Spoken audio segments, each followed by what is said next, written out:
Students, इसमें अभी आपने देखा बोर्ड परीक्षा की दृष्टि से यह क्रॉस मल्टीप्लिकेशन बहुत ही इम्पॉर्टेंट चीज़ है। तो इनके पार्ट 1 पार्ट 2 दो पार्ट्स में किए जा रहे हैं और पार्ट 1 पार्ट 2 में दो पार्ट्स कर देने से आपका ये क्रॉस मल्टीप्लिकेशन थोड़ा सा और इजीएस्ट वे में और बच्चों को समझने के हिसाब से एक अच्छा प्रभाव डालेगा। तो अभी पार्ट 2 में हम लोग फिर देखते हैं कि कैसे ये क्रॉस मल्टीप्लिकेशन किया गया। क्रॉस मल्टीप्लिकेशंस के लिए आपको बताया गया कि first of all unique solutions होना चाहिए, फिर उनकी कोडिंग करने के लिए x, y और 1 के रूप में b1 b2 c1 c2 a1 a2 और b1 b2 के रूप में आपस में क्रॉस मल्टीप्लिकेशन कर लेते हैं। यहाँ पर आपको सावधानी रखनी होती है कि x अपान b1 c2 minus b2 c1 और is equal to y upon c1 a2 minus c2 a1 that is equal to constant term 1 upon a1 b2 minus a2 b1। ये कोडिंग कर लेते हैं। तो पहले x वेरिएबल निकालना है, तो x को डायरेक्ट कंपेयर किससे करते हैं? कांस्टेंट टर्म से।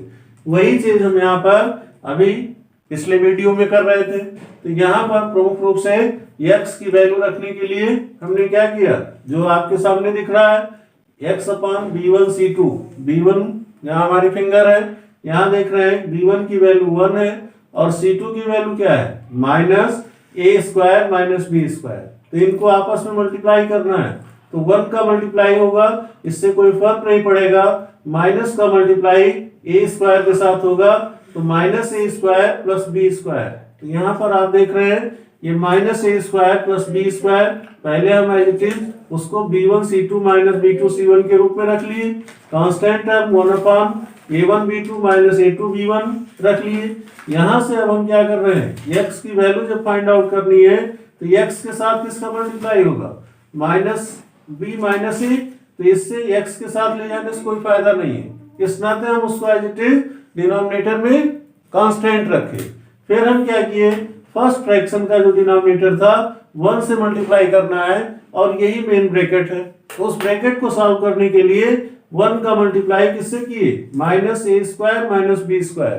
तो माइनस माइनस आपस में मल्टीप्लाई होके b स्क्वायर प्लस में हो गया माइनस a स्क्वायर। 1 से मल्टीप्लाई करने कोई फर्क नहीं पड़ेगा।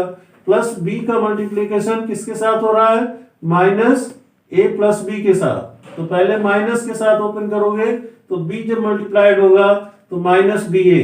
तो माइनस बी ए यही पहले प्लस के रूप में राइटिंग हो गई थी, जहां से मिस्टेक्स तुरंत आंसर के द्वारा पता लग गया। तो यहां से माइनस बी ए आएगा, क्योंकि minus multiplied by a and a also multiplied by b. तो यहां से माइनस बी ए आ गया। फिर b का मल्टीप्लिकेशन माइनस बी के साथ करते हैं, तो ये क्या आ जाएगा, माइनस बी स्क्वायर आ जाएगा।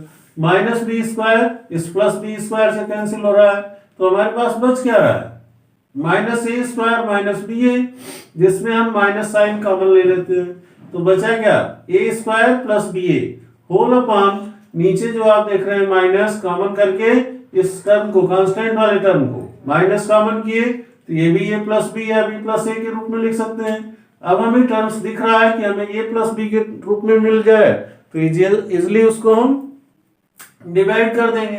तो ऐसी कंडीशंस में यहां भी माइनस कॉमन किए तो ए स्क्वायर प्लस बी ए मिल गया, और यहां माइनस कॉमन किए तो हमारे पास क्या मिल रहा है, यहां से ए प्लस बी हो जाएगा, और ए प्लस बी होने पर माइनस माइनस से कैंसिल हो जाएगा।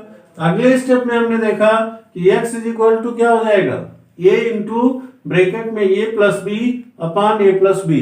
a प्लस बी से कैंसिल हो गया, तो x की वैल्यू क्या आ गई, a आ गई। और x की वैल्यू ये क्या इंडिकेट कर रही है कि यही इसका राइट सॉल्यूशंस है। अब इसके बाद फिर हम क्या करते हैं, अगेन फिर से कंपैरिजन किसका करेंगे, y का कंपैरिजन करेंगे। तो y वाले टर्म्स का कंपैरिजन करेंगे, तो यहां से y अपान क्या आ जाएगा, वहां आप देख रहे हैं c1 a2 है। अब c1 आपका यहाँ टर्म है और a2 क्या है, a के रूप में है, तो सीधे a का मल्टीप्लिकेशन किसमें कर दीजिए, ये मल्टीप्लाइड बाई, यहां से माइनस का मल्टीप्लिकेशन पहले कर दीजिए, तो माइनस ए माइनस बी हो जाएगा। तो माइनस ए माइनस बी, तो ये क्या हो गया, c1 a2 हो गया, माइनस C2A1, तो C2A1 के लिए C2 की वैल्यू क्या है, माइनस से ही है, और यहाँ 1 है तो इसका कोई फर्क नहीं पड़ेगा, तो इसी ब्रैकेट को ही सॉल्व कर लीजिए।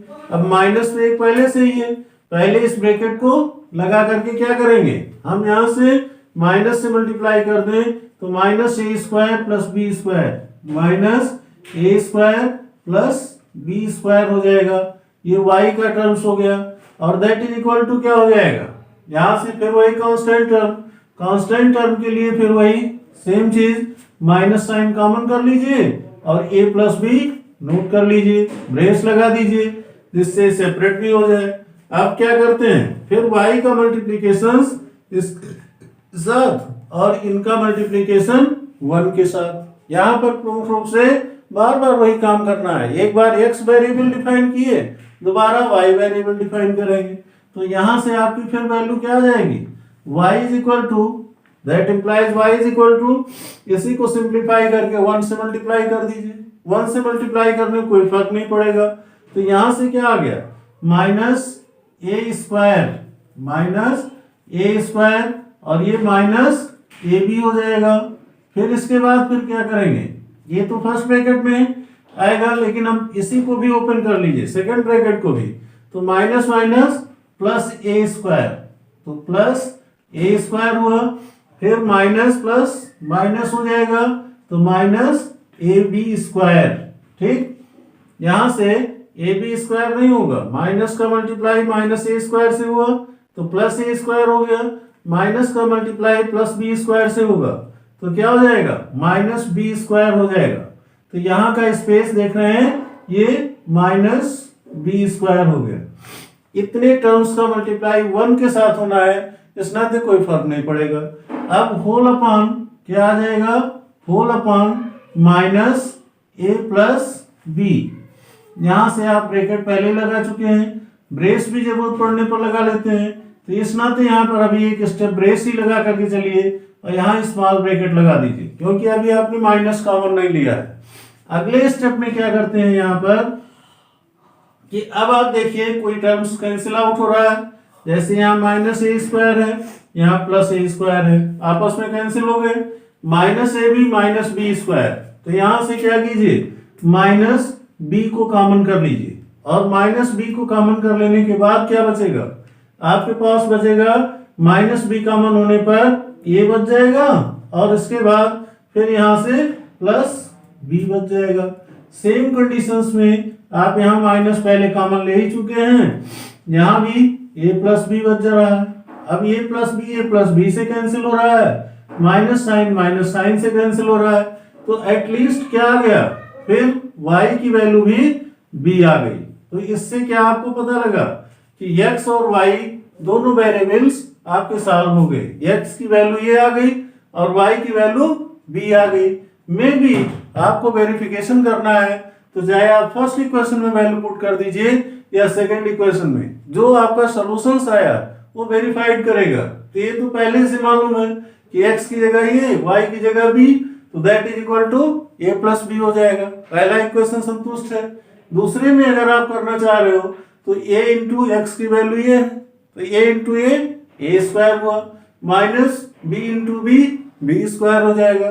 तो left hand is equal to right hand, means कि यहाँ जो सोल्यूशन दिया गया है x और y का, वो इक्वेशन को सेटिस्फाइड कर रहा है।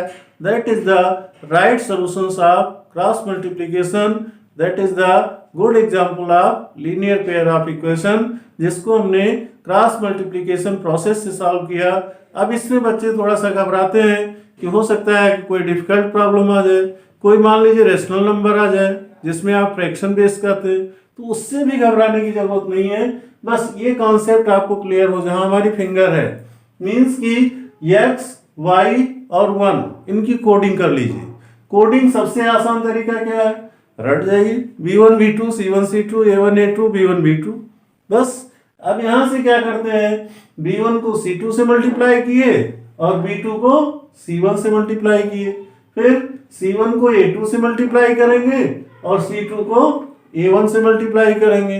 पुनः a1 का मल्टीप्लीकेशन b2 से होगा और a2 का मल्टीप्लीकेशन b1 से होगा। बस ये ध्यान में रहे कि ये मल्टीप्लिकेशन प्रोसेस आपको फाउंडेशनली प्रिपेयर हो। अगर इतनी चीजें आपकी प्रिपेयर हैं तो क्रॉस मल्टीप्लिकेशन का जब भी क्वेश्चन आएगा तो मिनिमम 4 और 6 मार्क का क्वेश्चन आएगा। ये आपका क्वेश्चन बिल्कुल क्लियर रहेगा, कहीं कोई डाउटफुल नहीं है। मेरा ख्याल है कि सब्स्टिट्यूशनल प्रोसेस से भी इजी होता है।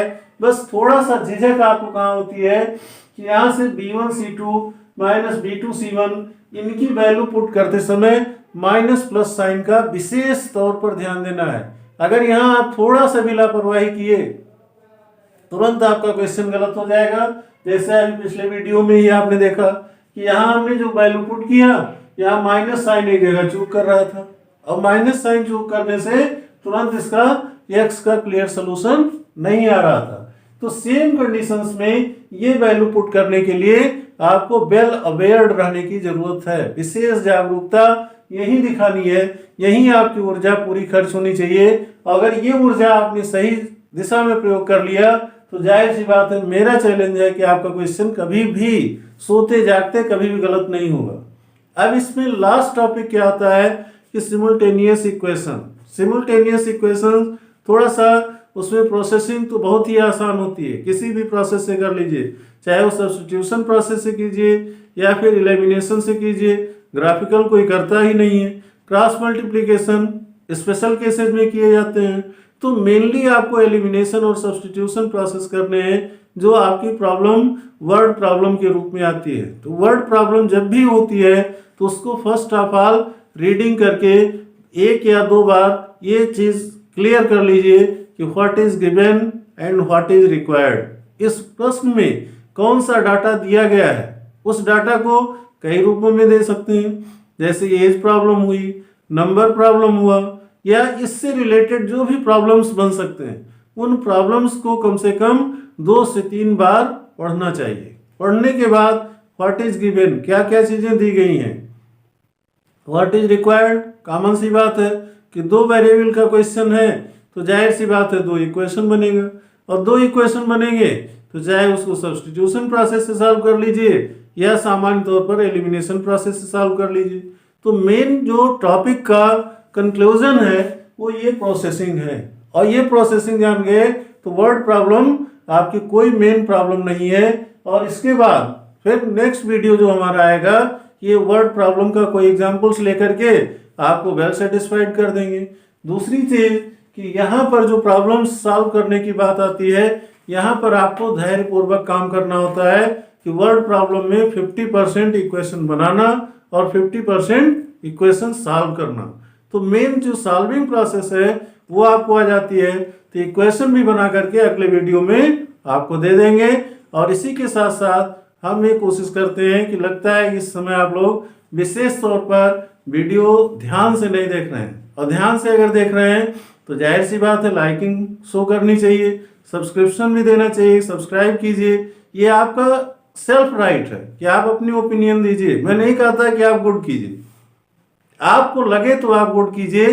तो ऐसी कंडीशंस में आप इन वीडियोस को देख करके अपनी ओपिनियन जरूर बताइए। और इससे पहले भी मैंने बताया, इस समय भी मैं कह रहा हूँ, जो भी आपको प्रॉब्लम हो हमारे कांटेक्ट नंबर इस पर नोट रहेंगे, कांटेक्ट नंबर से या मैसेज करके जैसी भी हो आप अपनी प्रॉब्लम मुझसे शेयर करें, ये आपके लिए बेटर होगा। इसी के साथ धन्यवाद।